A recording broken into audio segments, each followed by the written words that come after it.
Hi friends, இன்றைக்கி நம்ம என்ன செய்ய போகிறோம்னா டீ கடை கஜடா தான் பண்ண போகிறோம். வாங்க எப்படி செய்கிறதுன்னு பார்க்கலாம். அதுக்கு ஃபஸ்ட்டு ஒரு கப் அளவுக்கு நான் மைதா மாவு எடுத்திருக்கேன். மைதாக்கு அடுத்து அரிசி மாவு போட போகிறோம். 2 ஸ்பூன் சேர்த்துக்கோங்க அரிசி மாவு. அதனால் கிறிஸ்பியாக வர்றதுக்காக நம்ம சேர்க்குறோம். ரவை சேர்த்துக்கோங்க. ரவை 3 ஸ்பூன்.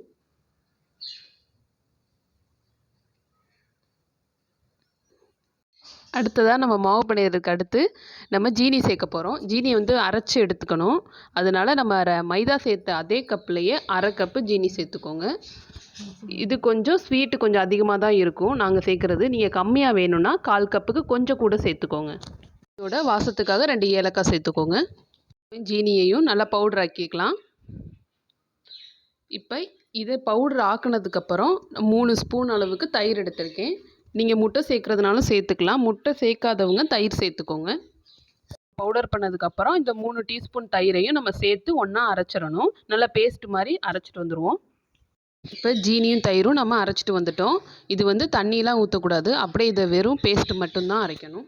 இப்போ நம்ம ரவை, அரிசி மாவு, மைதா 3 எடுத்து வச்சுருக்கோம்ல. இப்போ மாவு பிணைஞ்சிக்கலாம். அதுக்கு ஒரு பிஞ்ச் அளவு உப்பு சேர்த்துக்கோங்க. 2 பிஞ்ச் அளவுக்கு சோடா மாவு சேர்த்துக்கோங்க. அடுத்து 2 ஸ்பூன் நெய் சேர்த்துக்கோங்க.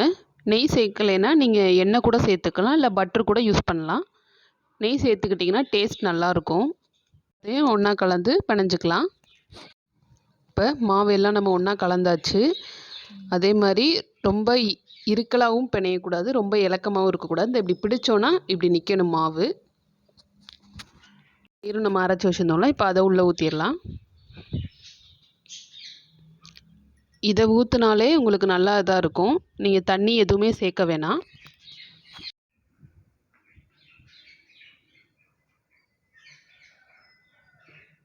நம்ம இந்த அளவு பிணைஞ்சு வச்சுட்டோம். இப்போ ஒரு 3 ஸ்பூன் அளவுக்கு பால் சேர்த்துக்கலாம்.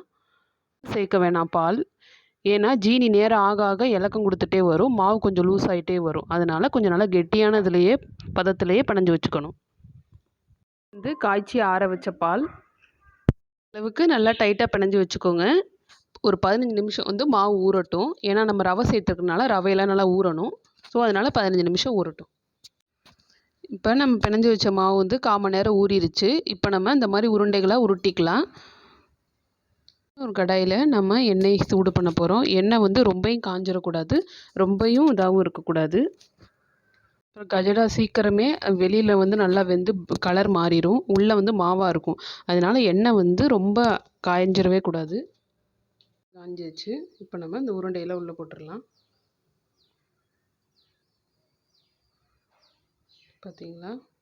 இப்போ இந்த அளவு காய வச்சுக்கோங்க. எண்ணெய் ரொம்ப அப்படியே புஷ்ஷுன்னு ரொம்ப பொரியாமல் லைட்டாக பபிள்ஸ் வருது பாருங்கள். இந்த அளவுக்கு காய வச்சுக்கோங்க. இதுதான் கரெக்டானது. கஜடாவை திருப்பி விட்டுக்கோங்க. ஏன்னா ஒன் சைடே வேகிற மாதிரி இருக்கும், ஒன் சைடு கலர் மாறிடும். அதனால் இந்த பாருங்கள், இந்த மாதிரி ஆயிரும். அதனால் நல்லா திருப்பி விட்ருங்க எல்லா சைடும். பாருங்கள், கஜடா நல்லா வெந்துருச்சு எல்லா சைடும். இருக்கிறேன் பாருங்கள். இருக்கும்போது ரொம்ப சாஃப்டாக இருக்கிற மாதிரி தான் இருக்கும். நேரம் ஆக ஆக கிறிஸ்பி ஆயிரும். வெளியே உள்ளே வந்து நல்லா சாஃப்டாக இருக்கும். உருண்டையை உருட்டும் போதே இந்த மாதிரி கீறணும்லாம் இல்லை. நீங்கள் அந்த உருண்டையை அப்படியே போடும்போதே அதுவே வெடிச்சிரும் வேக வேக. அடுத்த பேட்ச் போட்டுக்கலாம். அடுப்பை ஒரே ஃப்ளேம்லேயே வச்சுக்கோங்க. சிம்மை விட கொஞ்சம் தான் கூட வைக்கணும். நீங்கள் ரொம்ப ஹையில் வச்சிடக்கூடாது.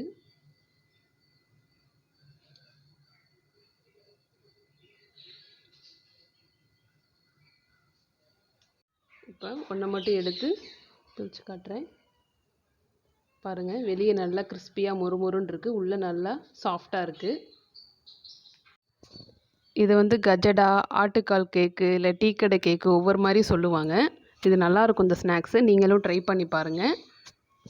டைம் ஸ்நாக்ஸுக்கு இது நல்லாயிருக்கும், டீ குடிச்சிட்டு இந்த கஜடா சாப்பிட்றதுக்கு. அதே மாதிரி மழை டைம்லையும் நீங்கள் செஞ்சிங்கன்னா நல்லாயிருக்கும். குழந்தைங்களும் நல்லா விரும்பி சாப்பிடுவாங்க. ஓகே ஃப்ரெண்ட்ஸ், இதே மாதிரி நீங்களும் உங்கள் வீட்டில் ட்ரை பண்ணி பாருங்கள். நம்ம சேனலை லைக் பண்ணுங்கள், ஷேர் பண்ணுங்கள், மறக்காமல் சப்ஸ்கிரைப் பண்ணுங்கள். தேங்க்யூ.